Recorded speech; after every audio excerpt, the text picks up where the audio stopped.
The Dropbox tool in Desire to Learn is a vehicle that you can use to allow students to turn assignments in.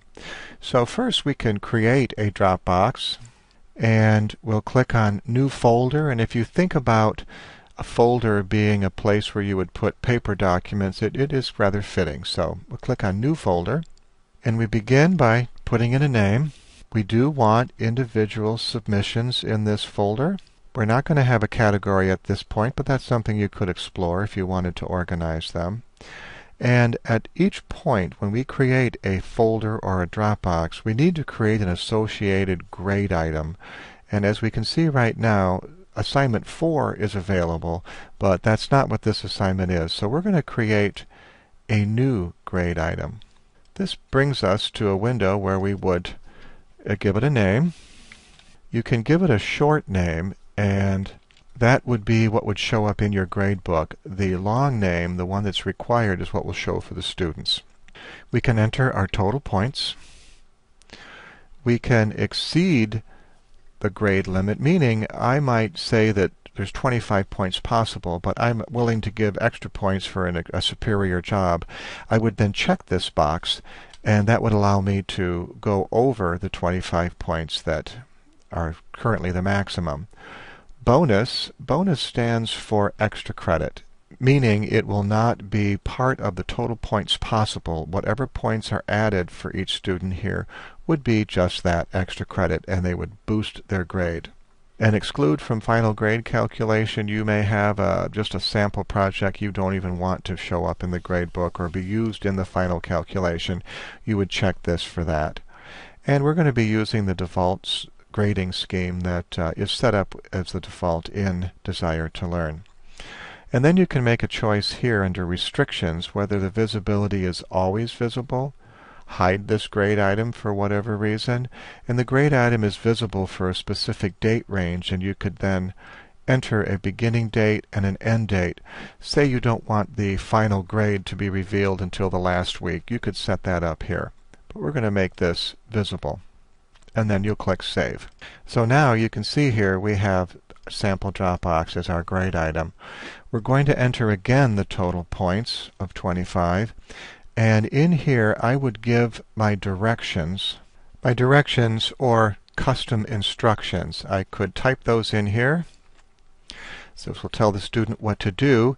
And in those directions I'm asking them to download the attached file. So under Attached Files, I'll click Add a File, and I'll select the file, click Open. It is now entered here. If I wanted to add additional files, I would click and add as many as I wanted. I can then remove this one, and then click Upload. And we can see here that the file is attached. And then under Submission Options, we can click to show the options and make your choices here, and how many files per submission. If you allow one file or unlimited, that would be your choice. And submissions, keep all the submissions, overwrite previous submissions, and only one submission is allowed. So you can make those choices, and once you've done that, you can now click Save, and then we'll click on Restrictions. And under the restrictions is where you would set the availability, when the assignment will be released and when the Dropbox closes, and of course choose whether you want to have it displayed in the calendar or schedule. One thing of note here is that when you have an end date, this is the absolute end date. The Dropbox shuts down and the student has no way to turn assignments in, so just be advised on that.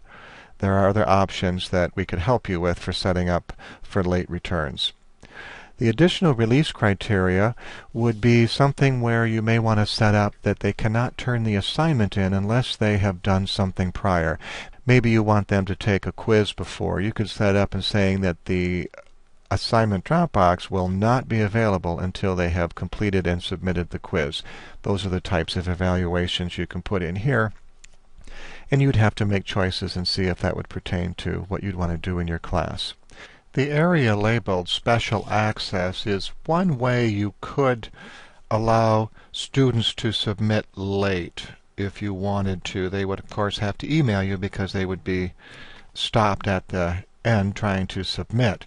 So what you could do here is allow only users who are listed to have access outside. So what we would do would be add users to special access.